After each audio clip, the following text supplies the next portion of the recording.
बिस्मिल्लाहिर्रहमानिर्रहीम। स्टूडेंट्स, ये elastic collision के सिलसिले में लेक्चर का तीसरा हिस्सा है। ये सेगमेंट इलास्टिक कोलिजन में केसेस नंबर 3 और 4 की डिस्कशन के लिए है। स्टूडेंट्स, अभी तक हम लोगों ने इस टॉपिक में बात क्या की, यानी कल तक या इससे पहले तक जो बात हुई वो ये थी कि हम लोगों ने इलास्टिक कोलिजन को इस्तेमाल किया, यानी law of momentum, law of energy दोनों वेरीफाई होता, उसको इस्तेमाल किया और फाइनल वेलोसिटी के लिए फॉर्मूला ड्राइव कर रहे थे, यानी v1 v2 वो हमने ड्राइव किया। ड्राइव करने के बाद हम लोग केसेस डिस्कस कर रहे थे और इस सिलसिले में दो केसेस हमने डिस्कस किए थे। केस नंबर वन ये था कि जिसमें बताया गया था कि v1 v2 इक्वल है और आपको बताना था कि अगर बॉडी इलास्टिक कोलिजन करता है तो बॉडी की फाइनल वेलोसिटी क्या होगी। केस 2 में हमने ये डिस्कस किया था कि अगर मासेस इक्वल हैं और एक बॉडी रेस्ट में है तो अब उनकी फाइनल वेलोसिटी क्या होगी। ये डिस्कशन हमारी लास्ट लेक्चर तक हो गई थी। आज क्या करना है केस नंबर 3 में, गौर से सुनिएगा। आज हम लोग सबसे पहले ये डिस्कस करेंगे कि अगर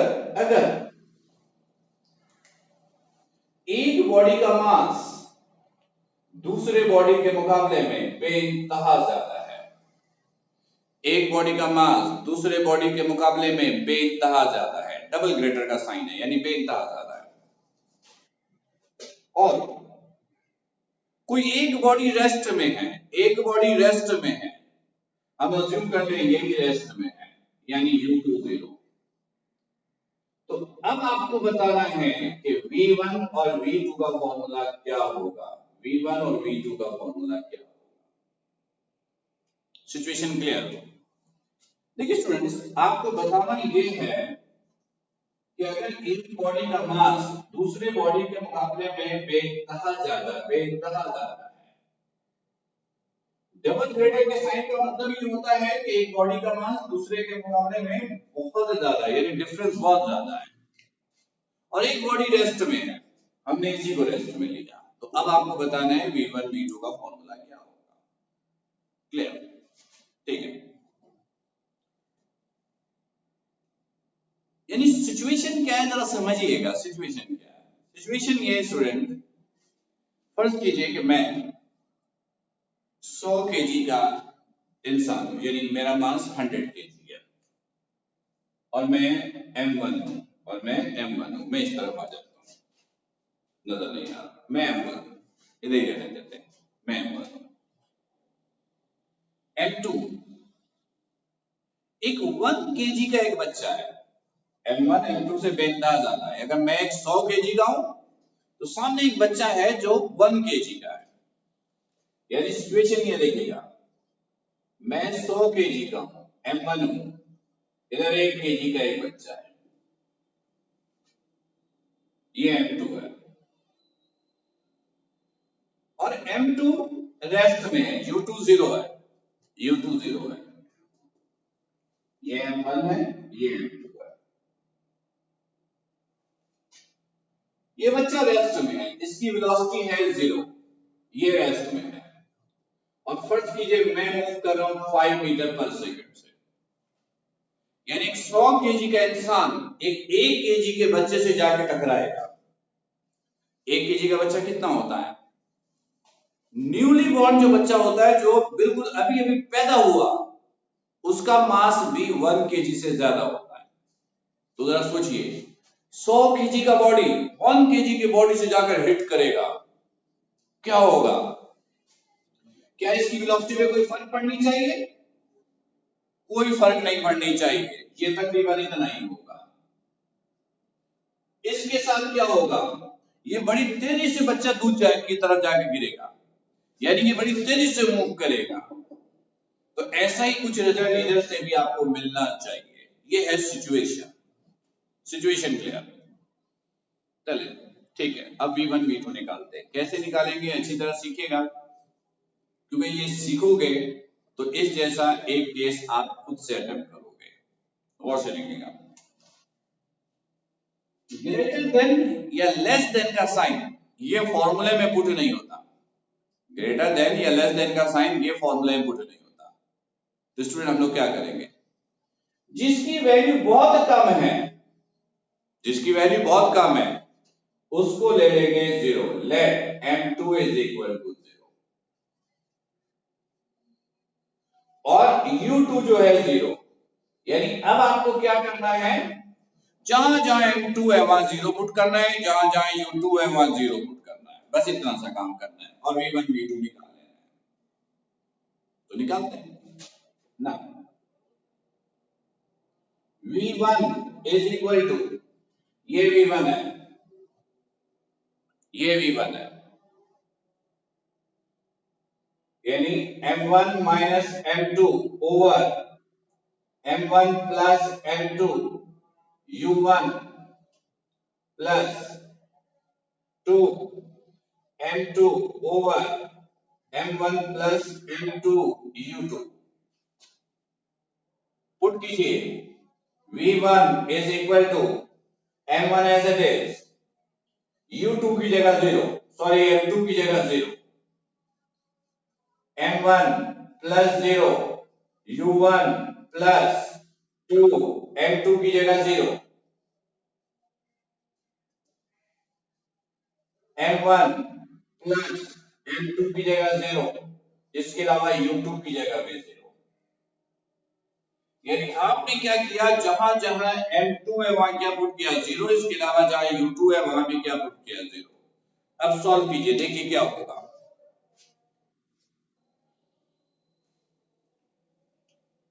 v1 is equal to, v1 is equal to m1 0 लिखने की जरूरत नहीं, m1 over m1, m1 over m1 u1 as it is plus whole this value multiply by 0, result becomes 0, this is 0, ये कैंसिल, तो v1 is equal to u1, ये v1 आ गया। यानी इस बॉडी की वेलोसिटी में कोई फर्क नहीं पड़ा और प्रैक्टिकली सिचुएशन भी ऐसी ही थी। क्लियर, चले v2 निकालते हैं। n v2, v2 का फॉर्मूला ये है 2m1 over m1 plus m2 u1 plus m2 minus m1 over m1 plus m2, this is u2। Put कीजिए 2 m1 as it is over m1 plus m2 की जगह 0, u1 as it is m2 की जगह 0, m1 as it is over m1 plus 0 u2 की जगह 0। v2 is equal to 2m1 over m1, this is u1, this whole value multiply by 0, result becomes 0, m1 m1 cancel, so v2 is equal to 2u1, 2u1। यानी situation क्या हुई, ये 5 metre, ये 0, collision हो गया, इसकी वेलोसिटी पे कोई फर्क नहीं पड़ा, v1 बराबर है u1, v1 बराबर है u1, u1 है 5। बच्चे के साथ क्या होगा, m2 v2 बराबर है 2u1, u1 कितना है 5, ये मूव करेगा 10 मीटर पर सेकंड से। यदि बच्चा पहले रेस्ट में था, अब कोलिजन के बाद मेरी वेलोसिटी की डबल वेलोसिटी से मूव करेगा। तो स्टूडेंट प्रैक्टिकली जो सिचुएशन हम देख रहे थे उसमें भी कुछ ऐसे ही नजर आ रहा था। रिजल्ट क्या लिखोगे, आप रिजल्ट लिखेंगे velocity of m1, velocity of m1 remains same, and velocity of m2, velocity of m2 will be twice, किसका twice, u1 किसका था, m1 का, will be twice as velocity of m1, velocity of m1। तो student ये था case number 3। Student case number 4 बिल्कुल ऐसा ही है। सिचुएशन देखिएगा, सिचुएशन में कोई तब्दीली नहीं है, बस सिर्फ यहाँ m1 m2 से बहुत ज्यादा है, अब इसको रिवर्स कर देना है, अब m2 m1 से बहुत ज्यादा है, और रेस्ट में वही बॉडी है, रेस्ट में कोई तब्दीली नहीं, एंड u2 0, बस ये तब्दीली की है। पहले m1 m2 से बहुत ज्यादा था, अब m2 m1 से बहुत ज्यादा है, और v1 v2 आपको मालूम करना। कैसे मालूम करोगे, सुनिएगा समझिएगा।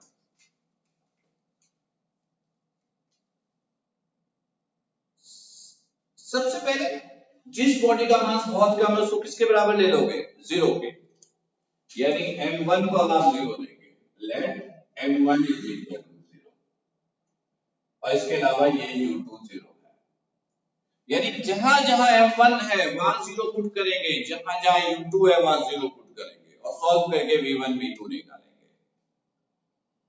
ठीक, v1 v2 आएगा क्या, आना क्या चाहिए,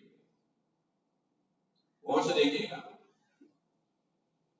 सिचुएशन क्या है। अब सिचुएशन ये बन गई, इधर से फर्ज कीजिए मैं m2 का, मैं m2 100 kg का, और जो m2 है वही रेस्ट में है, यानी अब मैं रेस्ट में हूं, 100 kg का बॉडी रेस्ट में है, और जो लाइटर बॉडी है 1 kg का वो मूव करेगा, यानी मैं 100 kg का, 1 kg का बच्चा सामने है, वो मूव करेगा, मैं रेस्ट में होगा, और उसने आगे मुझसे बदला लेना है, वो मूव करके आएगा और मुझसे हिट करेगा, तो क्या होगा, क्या मेरी वेलोसिटी में कोई फर्क पड़ेगा, नहीं, वो मुझसे टकराएगा, टकराने के बाद बाउंस बैक होगा, यानी इसका मतलब है u2 0 है तो v2 भी 0 आना चाहिए, ये भी 0 आएगा, यानी मेरी वेलोसिटी में कोई फर्क नहीं पड़ेगा।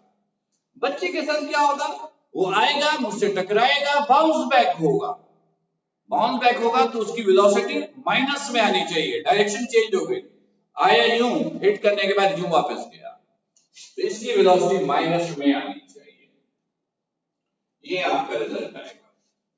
तो इसका रिजल्ट आप ऐसे लिखोगे, velocity body of mass m2 remains at rest, वो तो रेस्ट में ही रहा, at rest, and velocity of m1 remains same